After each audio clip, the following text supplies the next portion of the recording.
Hello everyone, welcome to positive approach academy. My name is Priyanka and आपकी psychology की class है जिसमें हम टॉपिक डिस्कस कर रहे थे इंटेलिजेंस। तो कल तो हमने पूरा टॉपिक कवर कर लिया था। सारी जो थ्योरीज थी वो हम पढ़ चुके हैं। आज की क्लास आपकी एमसीक्यू क्लास रहेगी। तो जैसे कि मैंने कहा था, आपको पूरा चैप्टर अच्छे से पढ़ लेना है क्योंकि आज एमसीक्यू क्लास है और आप ही आंसर करेंगे। वेरी गुड मॉर्निंग अनमोल। तो चलिए, सबसे पहले तो थोड़ा सा रिवाइज कर लेते हैं हमने कल क्या क्या पढ़ा था। ठीक है, सबसे पहले थ्योरीज की मैं बात करूंगी, आप बताते चलिएगा किसने दी हुई है। Very good morning Ayushi. चलिए, कौन कौन सी थ्योरीज की थी याद है सभी को? सबसे पहले तो आ गई आपकी सिंगल फैक्टर थ्योरी। बताओ किसने दी है ये?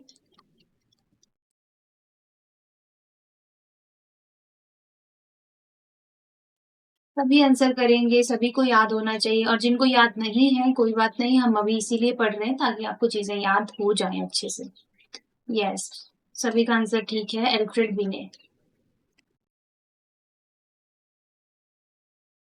नेक्स्ट थ्योरी है आपकी टू फैक्टर थ्योरी। ये किसने दी है?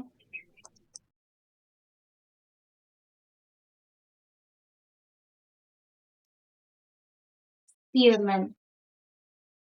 ठीक आंसर है आपका, पियरमैन ने दी थी। सिंगल फैक्टर में कहा गया था कि एक ही एंटिटी होगी जो रिस्पॉन्सिबल होगी आपकी इंटेलिजेंस के लिए। टू फैक्टर में कहा गया कि कोई दो फैक्टर होंगे। कौन कौन से दो फैक्टर थे याद है आपको? दो फैक्टर, पहला जनरल फैक्टर एंड दूसरा स्पेसिफिक। हाँ जी, GS, specific. Specific factor. Third हमने पढ़ी ट्राइआर्किक थ्योरी। किसने दी है ट्राइआर्किक थ्योरी?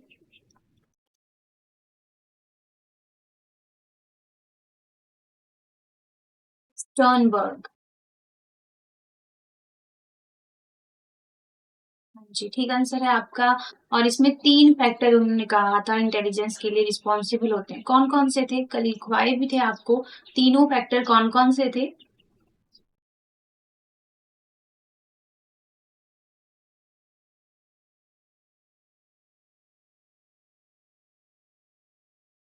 बताइए बताइए सभी। ACC, analytical, creative and practical, है ना? हाँ जी, ठीक कहा आपने। नेक्स्ट फिर आई आपकी ट्राइआर्किक थ्योरी के बाद मल्टीपल इंटेलिजेंस थ्योरी।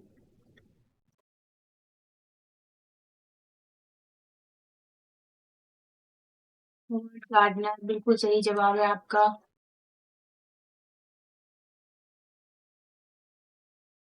कितनी टाइप ऑफ इंटेलिजेंस बताई थी इन्होंने?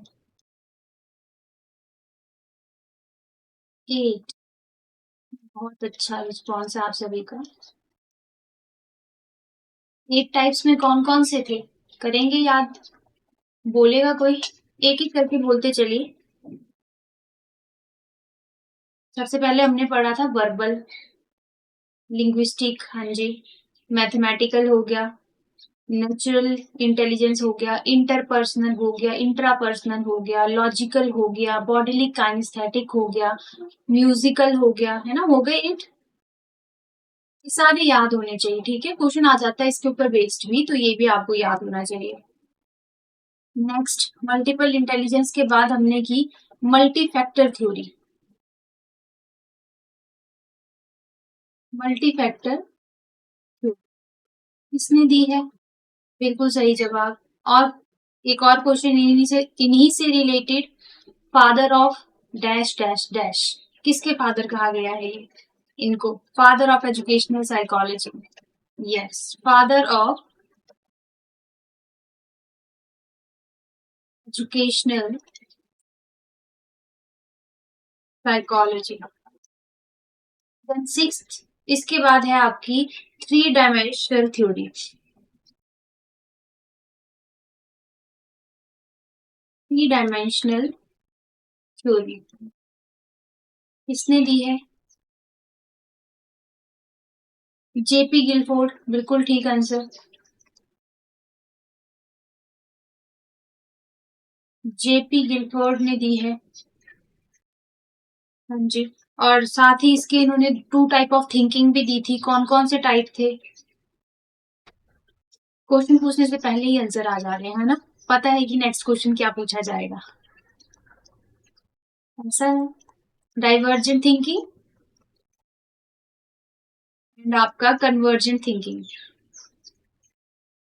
अच्छा चलिए ये बताइए, क्रिएटिविटी के लिए कौन सी थिंकिंग होगी रिस्पॉन्सिबल? जो बच्चे क्रिएटिव होते हैं मोस्टली उनमें कौन सी थिंकिंग देखी जाती है? यस, डाइवर्जेंट थिंकिंग देखी जाती है। राइट हेमिस्फीयर, बिल्कुल ठीक कहा आपने मीनाक्षी। राइट हेमिस्फीयर रिस्पॉन्सिबल होता है। डाइवर्जेंट थिंकिंग में आपका मेनली क्रिएटिव बच्चे में डाइवर्जेंट थिंकिंग ज्यादा देखी गई है, और राइट हेमिस्फीयर रिस्पॉन्सिबल है आपका क्रिएटिविटी के लिए। सही आंसर है आपके। और एक और चीज याद रखना है, ये जो 3 डायमेंशनल थ्योरी होती है इसको स्ट्रक्चर ऑफ इंटेलिजेंस भी बोला गया है। तो कई बार ये भी आ जाता है कि किसने स्ट्रक्चर ऑफ इंटेलिजेंस बताया है या दिया है, तो तब भी जेपी गिलफोर्ड का ही नाम आना है। नेक्स्ट इसके बाद कौन सी? Group factor theory.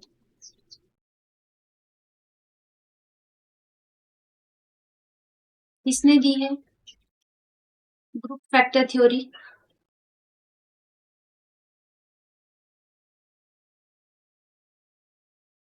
बताओ, आंसर आना बंद हो गए आपके। Louis Thurstone, yes. तो चलिए, इन्होंने किस चीज के लिए फेमस है ये? 7 इन्होंने प्राइमरी मेंटल एबिलिटीज दी थी, है ना? डायरेक्ट क्वेश्चन आ जाता है। तो अब मुझे ये बताओ कौन कौन सी थी, याद है? उस पर भी क्वेश्चन आ सकता है आपको, होवर्ड गार्डनर की तरह ही वैसे भी क्वेश्चन पूछा जा सकता है। बताओ कौन कौन सी थी? एक तो वर्बल, दूसरा वर्ड, न्यूमेरिक, यस, इंडक्टिव, बिल्कुल ठीक। और कौन कौन सी थी? 1 2 3 4 तो आयुषी ने बता दिए, बाकी? बिल्कुल ठीक मीनाक्षी, स्पेशियल। 2 बचते हैं अब आपके। बिल्कुल ठीक, परसेप्चुअल। एक और लास्ट, मेमोरी, यस। तो ये सारे थे 7 प्राइमरी मेंटल एबिलिटीज जो ग्रुप फैक्टर थ्योरी में लुइस थर्स्टन ने दिए थे। Last theory, crystal and fluid theory.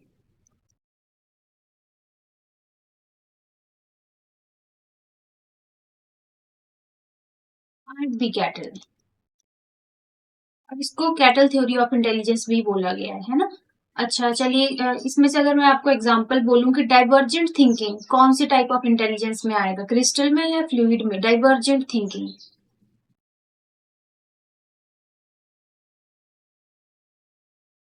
बताओ, डाइवर्जेंट थिंकिंग किस टाइप ऑफ इंटेलिजेंस में आएगा, क्रिस्टल इंटेलिजेंस या फिर फ्लूइड इंटेलिजेंस? तो मैंने एग्जांपल भी तो करवाए थे आपको। क्रिस्टल होता है ठोस, जैसा है वैसा लर्न करना है आपको। फ्लूइड होता है जिसमें आप अपने सोच सकते हैं, एक्स्ट्रा सोचेंगे उसमें, आप दिमाग लगाओगे, डिसीजन मेकिंग, क्रिएटिविटी सब इसमें आएगा। तो अब बताओ, हिंट भी आपको दे दी मैंने। डाइवर्जेंट थिंकिंग की अगर मैं बात करूं, क्या लगता है आपको, क्रिस्टल में आएगा वो या फ्लूइड में आएगा? बताइए।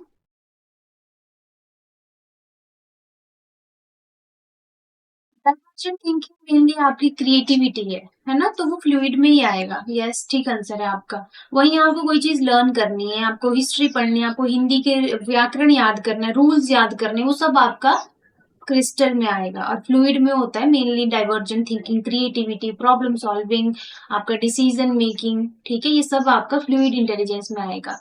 तो ये तो रही हमारी सारी थ्योरीज, और यहीं पे हमने पूरा चैप्टर रिवाइज कर लिया है। सबको अच्छे से याद है पूरा चैप्टर? करें एमसीक्यू स्टार्ट? रेडी हैं आप सब? इससे पहले के जो आईक्यू के ऊपर बेस्ड क्वेश्चन थे वो भी याद होने चाहिए, ठीक है? वो सारे याद होने चाहिए आपको। चलिए फिर, ओके, चलते हैं एमसीक्यू प्रैक्टिस करने। तो फर्स्ट एमसीक्यू आपके सामने है, who is known as father of intelligence testing? अब फादर कौन होगा जिसने सबसे पहले काम किया होगा, और सबसे पहले इंटेलिजेंस टेस्ट किसने दिया है? थोड़ा सा ट्विस्ट करके क्वेश्चन है, देखो पढ़ा आपने सब कुछ है। सही answer, Terman, Binet, Thorndike, Sternberg. अब यहाँ पे आपको सोचना है father of intelligence testing. Yes, सही आंसर है आप दोनों का ही, Alfred Binet. First intelligence test इन्होंने ही दिया है ना? आंसर भी इसका यही होगा। नेक्स्ट है the two factor theory of intelligence was proposed by Howard Gardner, Charles Spearman, Louis Thurstone, JP Guilford. अभी हमने किया और आप सभी को आंसर आता है, आई नो। स्पीयरमैन है ना। Next the Spearman theory, G stands for. G का क्या मतलब था? Group intelligence, genetic intelligence, general intelligence या फिर generative intelligence? Yes, general intelligence. और स्पेसिफिक था एस से, है ना। नेक्स्ट है multiple intelligence theory was propounded by Robert Sternberg, David Wechsler, Howard Gardner, Jean पियाजे। बिल्कुल सही जवाब आप सभी का, हॉवर्ड गार्डनर। नेक्स्ट है अ डांसर और an athlete would likely score high in which of the Gardner's intelligence?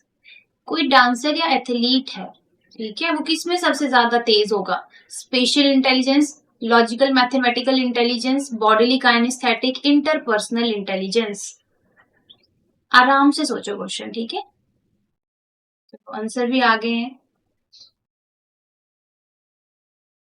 बिल्कुल सही जवाब है आप सभी का, बॉडीली काइनेस्थेटिक। डांसर हो चाहे एथलीट हो, फिजिकली वो काफी ज्यादा एक्टिव होंगे, उनमें काफी ज्यादा क्या कहते हैं उसको, फ्लेक्सिबिलिटी रहेगी बॉडी में। दैट्स वाई उनमें कौन सी इंटेलिजेंस सबसे ज्यादा होगी? Bodily kinesthetic. नेक्स्ट है formula of calculating I Q, that is intelligence quotient is option A. Yes, बिल्कुल ठीक। I Q is equal to mental age upon chronological age multiplied by 100।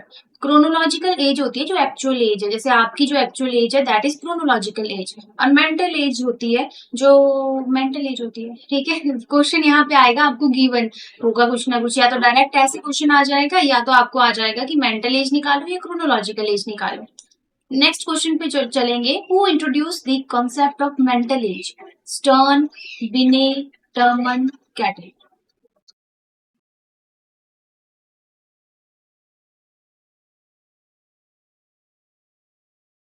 Concept of mental age, ये सारे previous year question के ऊपर based हैं, ये सारे MCQs, ठीक है। बिने 1908, बहुत अच्छी बात है, आपको ईयर भी याद है। ईयर्स भी याद रखना, ठीक है, कुछ पता नहीं चलता है, कई बार ईयर भी पूछ लेते हैं डायरेक्ट। बिने ने दिया था, अल्फ्रेड बिने ने। According to the triarchic theory, contextual intelligence is also known as. Sternberg की ट्रायर्किक थ्योरी की बात हो रही है, कॉन्टेक्चुअल इंटेलिजेंस को और क्या कहा जा सकता है? आप सोचो ध्यान से। एनालिटिकल इंटेलिजेंस, क्रिएटिव, प्रैक्टिकल या सोशल इंटेलिजेंस? एसीपी, अभी आपने एक निमोनिक भी दिया था आप में से किसी ने, है ना, तो अब उसमें से सोचो कॉन्टेक्चुअल इंटेलिजेंस किस में आना चाहिए, दूसरा नाम किसका हो सकता है ये?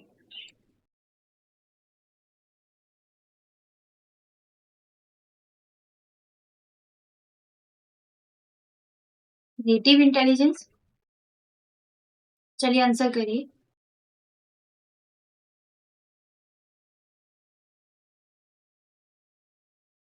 आराम से सोचो और आंसर करो।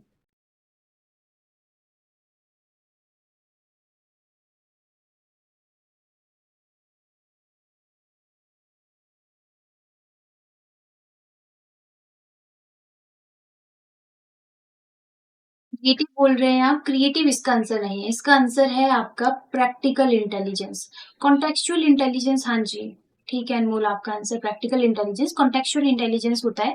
प्रैक्टिकल क्या होता है? देखो, बीइंग प्रैक्टिकल, अगर हम बात करें कि थोड़ा प्रैक्टिकल रहो लाइफ में, प्रैक्टिकल का मतलब है कि चीजों के साथ ढलो या अडेप्ट करो सराउंडिंग में जो जैसा चल रहा है। ज्यादा मतलब मेनली हम बात करते हैं कि ज्यादा दिल पे लेने की जरूरत नहीं है चीजों को, थोड़े प्रैक्टिकल रहो, है ना, काम से काम मतलब रखो। तो वही है कॉन्टेक्चुअल इंटेलिजेंस का भी मतलब, कि अपने सराउंडिंग का जो एनवायरनमेंट है उसके हिसाब से अडेप्ट करना, या जो भी डाइवर्स चीजें हमारे सराउंडिंग में उनके अकॉर्डिंग चलना, that is called contextual intelligence. और जिसमें ये अच्छी होगी वो कॉन्टेक्चुअल इंटेलिजेंट होगा, कॉन्टेक्चुअली इंटेलिजेंट होगा। नेक्स्ट क्वेश्चन है the group factor theory was developed by? Yes, सही आंसर है आपका option A, Louis Thurstone. Ability to understand and effectively interact with other, कौन सी इंटेलिजेंस है वो? Intrapersonal, interpersonal, naturalistic, emotional intelligence?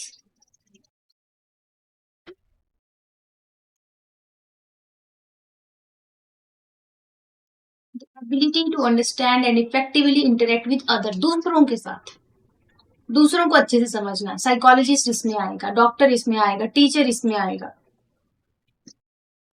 Doctor क्यों आएगा? वो भी तो अपने पेशेंट को अच्छे से समझ लेता है। पेशेंट सिर्फ सिम्टम बताएगा, वो बता देगा कि अच्छा ऐसा हो रहा है, वैसा हो रहा है, क्यों हो रहा है। ऑप्शन बी एंड ए दोनों आंसर आ रहे हैं आपके। आई थिंक इसमें आपको थोड़ा कंफ्यूजन है। देखो अगर होगा इंट्रा टर्म, पहले तो ऑप्शन ध्यान से पढ़नी है। देखो एक जगह इंट्रा है, एक जगह इंटर है। इंट्रा का मतलब होता है अपने बारे में जानना, खुद से रिलेटेड बातें। इंटर होता है दूसरों के बारे में जानना। पहले तो इंट्रा और इंटर का डाउट क्लियर करो अपना। इंट्रा मीन्स खुद का, इंटर मीन्स दूसरों के बारे में जानना। तो इसमें बोला गया अदर की बात की गई, दूसरों को जानना। तो ऑप्शन बी जिन्होंने किया है सही आंसर है। ठीक है, चलिए 11th question. Raymond Cattell divided general intelligence into which two components? Verbal, non verbal, fluid, crystallized, internal, external, abstract, concrete. थोड़ा सा इस क्वेश्चन पे आप ध्यान भी देंगे, मुझे पता है सभी को आंसर पता है, क्रिस्टल एंड फ्लूइड ही होगा। देखो इन्होंने जनरल इंटेलिजेंस को किया था, ये चीज याद रखो। फ्लूइड एंड क्रिस्टल आप सभी को पता है, अभी आपने थोड़ी देर पहले सबने बताया था कि क्रिस्टल एंड फ्लूइड थ्योरी किसने दी है। लेकिन यहाँ पे ये भी ध्यान रखो कि जनरल इंटेलिजेंस को इन्होंने डिवाइड किया था। और ये जो फ्लूइड एंड क्रिस्टल इंटेलिजेंस है, ये एक ही पर्सन में प्रेजेंट होगी। ठीक है, एक ही पर्सन में। अब डिपेंड करेगा, किसी पर्सन में फ्लूइड इंटेलिजेंस ज्यादा होगी, किसी में क्रिस्टल ज्यादा होगी। कभी एक ही पर्सन की मैं बात कर रही हूँ, कभी वो पर्टिकुलर सिचुएशन में वो कौन सी इंटेलिजेंस यूज कर रहा है, ये भी उसके ऊपर डिपेंड करेगा। जरूरी नहीं है हमेशा फ्लूइड ही यूज करे। मान लो आपको डेट्स, हिस्ट्री की कोई डेट्स याद रखनी है, बैटल्स की डेट याद रखनी है, कब कौन सी लड़ाई हुई है, तो उसमें आपके फ्लूइड इंटेलिजेंस का काम ही नहीं है, उसमें तो चाहिए क्रिस्टल इंटेलिजेंस, है ना। तो दोनों चीजें हैं एक ही पर्सन में, ये भी बोला है इन्होंने। नेक्स्ट है 12th question. Fluid intelligence is primarily dependent on, किसके ऊपर डिपेंड करती है फ्लूइड इंटेलिजेंस? एजुकेशन के ऊपर, कल्चरल बैकग्राउंड, न्यूरोलॉजिकल या बायोलॉजिकल फैक्टर, या फिर लाइफ एक्सपीरियंस? एक आंसर आ चुका है ऑप्शन सी। बाकी एस्पेरेंट को क्या लगता है? कल करवाया था ये पॉइंट भी मैंने आपको। दूसरा आंसर भी ऑप्शन सी आया है। फ्लूइड होता है आपका तर्क वाली बुद्धि, तर्क विचार जिसमें आप करते हो। न्यूरोलॉजिकल एंड बायोलॉजिकल फैक्टर्स के ऊपर डिपेंड करता है। ठीक है, बिल्कुल सही आंसर है आपका। नेक्स्ट क्वेश्चन पे आ जाइए। Which psychologist propose the structure of intellect model with 120, या जब अब जो है टोटल फैक्टर 180 हो गए। इस क्वेश्चन पे भी आप ध्यान देंगे, सबको पता है स्ट्रक्चर ऑफ इंटेलेक्ट किसने दिया था, अभी हमने डिस्कस किया था, जेपी गिलफोर्ड, बिल्कुल सही जवाब है आपका। अब देखो यहाँ पे इंपॉर्टेंट पॉइंट क्या याद रखना है कि जो उन्होंने स्ट्रक्चर ऑफ इंटेलिजेंस दिया था, उसमें थे पहले 120 फैक्टर, अब है 180 फैक्टर्स। ठीक है, कितने फैक्टर हैं? 180। तो ये भी क्वेश्चन आ सकता है कि कितने फैक्टर हैं स्ट्रक्चर ऑफ इंटेलेक्ट के अकॉर्डिंग टू जेपी गिलफोर्ड? पहले कितने थे? 120, अब कितने हैं? 180। तो ये नई नई चीजें ऐड हो रही हैं देखो क्वेश्चंस के थ्रू, तो ये आपने अपने नोट्स में ऐड कर लेनी है। ठीक है, और इन एमसीक्यूज को फिर से पढ़ लेना है एक बार क्लास के बाद। Which of the following is an example of an individual performance test of intelligence? चलिए बताइए। इंडिविजुअल दो तरह के पढ़े थे आपने, ग्रुप और आपका इंडिविजुअल, उसमें भी वर्बल एंड नॉन वर्बल। तो सिंपल यहाँ पे सीधा इंडिविजुअल टेस्ट की बात की गई है। तो कौन सा है? Army alpha test, Raven progressive matrices को block design test, Jalota general mental ability test. देखो दो इसमें नए टेस्ट हैं, तो इनको भी नाम देख लेना। पहले तो बताओ इंडिविजुअल टेस्ट कौन सा है इनमें से? अनमोल का आंसर आ चुका है, ऑप्शन ए। बाकी एस्पेरेंट?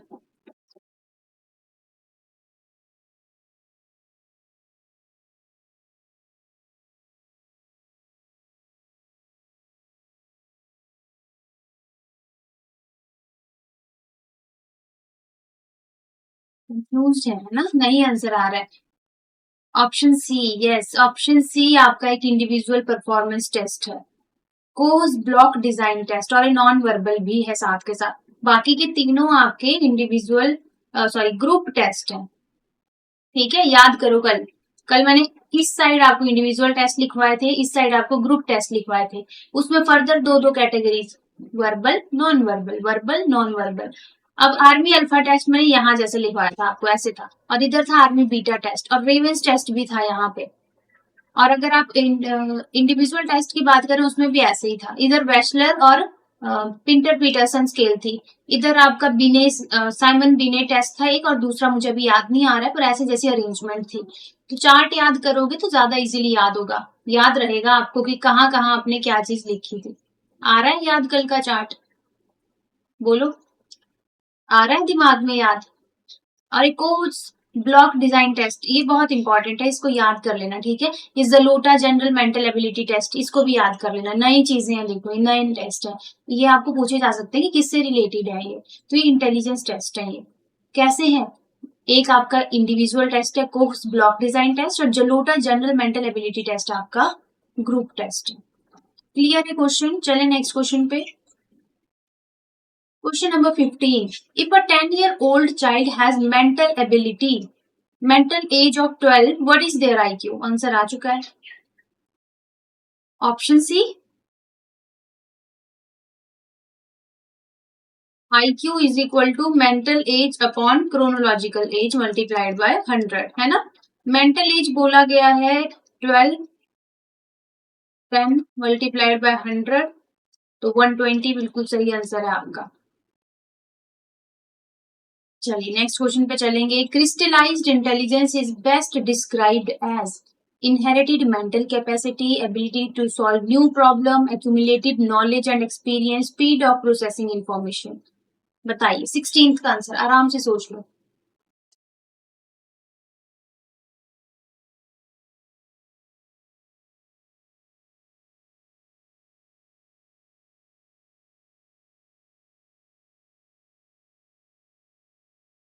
करिए करिए आंसर, क्या होगा आंसर इसका?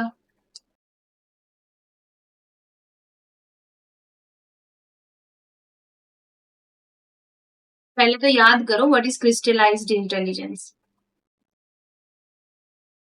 ठोस बुद्धि आपकी, जो आपने चीजें पढ़ी हैं उन्हीं को याद करना, बुकिश नॉलेज मेनली, ठीक है। Option C, accumulated knowledge and experience, yes this is the correct answer. Inherited mental capacity, ये तो आपका कहीं ना कहीं जेनेटिक आ जाएगा, जीन्स के थ्रू आ रहा है, न्यूरोलॉजिकल में फंक्शन होगा प्लेस का, तो ये कहीं ना कहीं आपको फ्लूइड इंटेलिजेंस में आएगा। Ability to solve new problem, problem solving, याद करो ये मैंने आपको फ्लूइड इंटेलिजेंस में लिखवाया था। स्पीड ऑफ प्रोसेसिंग इन्फॉर्मेशन, कितनी जल्दी आप प्रोसेस कर पा रहे हैं, वो भी कहीं ना कहीं फ्लूइड इंटेलिजेंस का पार्ट है। The only option left is option C, accumulated knowledge and experience, and it is our correct option. किसी भी क्वेश्चन में डाउट होगा तो रिपीट करने के लिए आपने बोल देना है, दोबारा से समझना होगा तो भी बोल देना है, ठीक है। नेक्स्ट क्वेश्चन पे आइए। The multiple factor theory of intelligence was given by, multi factor theory of intelligence किसने दी थी? Thorndike, Gardner, Spearman, Thurstone. Option A बिल्कुल सही, थॉर्नडाइक। नेक्स्ट है Raven's progressive matrices is a dash test, verbal, non verbal, personality, group verbal. देखो C और D option तो हो जाती है कैंसिल, ऐसा कुछ नहीं पड़ा है। वर्बल और नॉन वर्बल में बताइए रेवेंस कौन सा है? आयुषी का आंसर आया है नॉन वर्बल। बाकी एस्पायरेंट क्या लगता है आपको? देखो यहाँ जैसे लिखवाया था मैंने लास्ट में आपको, ये इस तरीके से नॉन वर्बल। सभी का आंसर ठीक है, अनमोल का, मीनाक्षी का, नॉन वर्बल। अच्छा चलिए इसके साथ बताओ ग्रुप टेस्ट है या इंडिविजुअल टेस्ट है? हाँ जी, निशा का आंसर भी ठीक है, बताओ। Raven's progressive matrices, group test और इंडिविजुअल टेस्ट, यस बिल्कुल ठीक कहा आपने, ये आपका एक ग्रुप टेस्ट है। नेक्स्ट है who defined intelligence as the aggregate or global capacity of an individual to act purposefully, to think rationally and to deal effectively with this environment. और ये डेफिनेशन आप सबने याद कर लेनी है, पूछी जा सकती है एग्जाम में। इसका मैं डायरेक्ट आंसर बताऊंगी, ऑप्शन बी, वेशलर ने दी थी ये। एक बार डेफिनेशन पढ़ लो आराम से, पढ़ो इसको।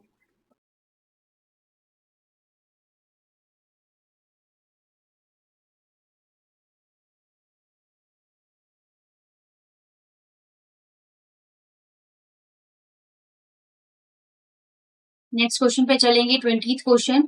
इमोशनल इंटेलिजेंस ईक्यू, हमने अभी तक आईक्यू पढ़ा, ये जो ईक्यू है ना ये नेक्स्ट चैप्टर में आएगा आपको, जब हम इमोशनल डेवलपमेंट पढ़ेंगे उसी में आपका इमोशन क्वेश्चन आएगा। अभी इसमें इतना ही जानो जो लिखा हुआ है यहाँ पे क्वेश्चन कि emotional intelligence was popularised by which author, तो वो थे आपके डेनियल गोलमैन। ठीक है, क्वेश्चन पूछा जा सकता है, इंपॉर्टेंट है। डेनियल गोलमैन ने, इन्होंने अपनी थ्योरी भी दी है इमोशनल इंटेलिजेंस पे, जो हम नेक्स्ट चैप्टर में पढ़ेंगे। नेक्स्ट क्वेश्चन पे आइए, the person who is good at identifying patterns in nature such as plants and animals possesses, कौन सी इंटेलिजेंस होगी ऐसे में जो नेचर से जुड़ा हुआ है, इसको नेचर से रिलेटेड काफी सारी नॉलेज है। Spatial, naturalistic, existential, logical. बिल्कुल ठीक आंसर है आपका, नेचुरलिस्टिक। नेक्स्ट है, which of the following is not a part of Sternberg triarchic theory, componential, experiential, musical, contextual. Odd one out कर सकते हो आप इस टाइप के क्वेश्चन में। देखो कॉन्टेक्चुअल तो हमने पढ़ा अभी, एक एमसीक्यू ऐसा भी था।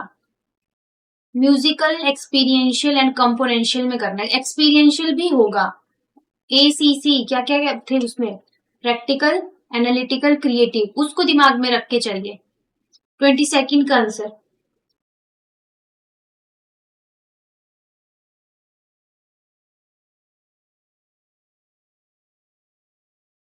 एनालिटिकल, एसीपी था, है ना। Creative, practical.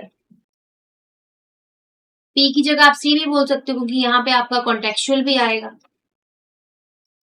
तो यहाँ पे सिर्फ म्यूजिकल है ऑड वन आउट, तो यही है आपकी करेक्ट आंसर, ये नहीं था पार्ट स्टर्नबर्ग की थ्योरी का। ठीक है, नेक्स्ट है, army beta test was developed by literate people, illiterate, children, mentally challenged individual. काफी इंपॉर्टेंट क्वेश्चन, किसने बनाया था ये आर्मी बीटा टेस्ट? डायरेक्ट बताऊंगी आंसर, इलिटरेट पीपल। ठीक है, इलिटरेट पीपल, अनपढ़ लोग जो रहते हैं, जिन्होंने पढ़ाई नहीं की है, that those people are called illiterate people, उन्होंने किया था इसको डेवलप। नेक्स्ट है, primary mental abilities include how many factor according to Thurstone. चलिए इसका आंसर तो सभी को आता होगा, 5, 7, 9, 12। कितने पीएम में थे?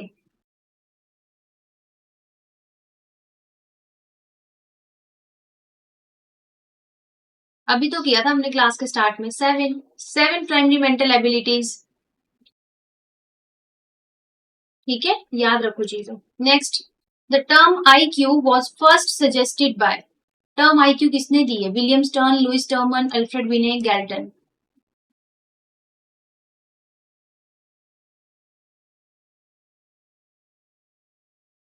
बताइए बताइए।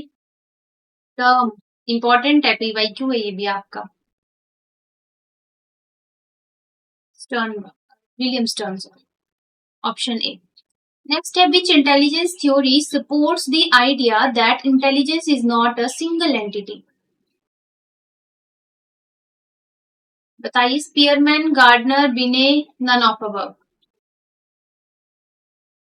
स्पीयरमैन ने तो कहा था कि 3 चीजें हैं रिस्पॉन्सिबल, गार्डनर ने कहा था बहुत सारी चीजें, और ये जो आइडिया है मेनली इन्हीं का था। स्पीयरमैन आंसर कर रहे हैं आप, गलत है आपका आंसर, ऑप्शन बी गार्डनर। देखो 8 टाइप ऑफ इंटेलिजेंस हमने इन्हीं के में पढ़ी थी। ठीक है, स्पीयरमैन ने भी सिंगल वाली को मना ही की थी एक टाइप से, बट इन्होंने 3 दिए थे, बहुत ज्यादा नहीं बोला था इन्होंने। ठीक है, 3 ही फैक्टर बताए थे। सिर्फ गार्डनर ऐसे हैं इनमें जिन्होंने बहुत सारे फैक्टर बोला और कहा कि इंटेलिजेंस एक सिंगल एंटिटी से नहीं होती है। नेक्स्ट है, a child who is very self aware and understand their own feeling and has high, कौन सी होगी? अभी एक्सप्लेन किया था मैंने। Interpersonal, intrapersonal, linguistic, spatial. खुद की फीलिंग्स को अच्छे से समझता है, अपने बारे में अच्छे से जानता है बच्चा, तो कौन सी वाली इंटेलिजेंस होगी उसमें? इंट्रापर्सनल, बिल्कुल सही जवाब है आप सभी का, इंट्रापर्सनल। नेक्स्ट है, the IQ distribution, what percentage of population falls between 90 to 110? अच्छा चलिए, ये थोड़ा नया सा क्वेश्चन है, अगर इसका मैं आंसर बताऊं, डायरेक्ट बताऊंगी, 50%। 50% लोग जो है एवरेज में आते हैं, एवरेज इंटेलिजेंस अगर हम देखें, 50% जो पॉपुलेशन है वो एवरेज इंटेलिजेंस के अंदर आती है। ठीक है, याद रखना। नेक्स्ट है, mental retardation is generally defined as having an IQ below, किससे नीचे होगा उनका आईक्यू? ये तो काफी इजी है, सभी कर लेंगे आंसर। आ सकते हैं इस टाइप के क्वेश्चन भी एग्जाम में। क्या लगता है आप, कोई इंटेलेक्चुअल डिसेबिलिटी किसी को हो जाती है तो उसका आईक्यू कितने से नीचे होगा मेनली?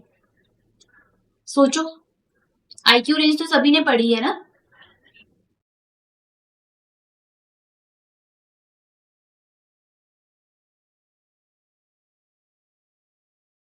नहीं, 70 बिलो, बिलो 70, 80 नहीं होगा, 80 नहीं होगा आंसर, बिलो 70, बिलो 70 हम कंसिडर करेंगे। जो मैंने कल की आईक्यू रेंज दी है उसको अच्छे से पढ़ना, ठीक है?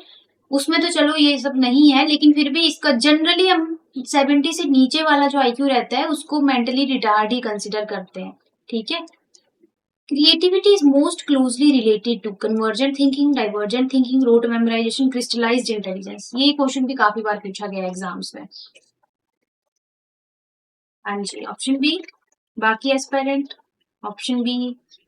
ओके, नेक्स्ट, डाइवर्जेंट, बिल्कुल ठीक, यस। ऑप्शन बी सभी ने आंसर कर दिया है ऑप्शन बी पे, जो कि बिल्कुल सही है। तो ये थे आपके आज के एमसीक्यूज।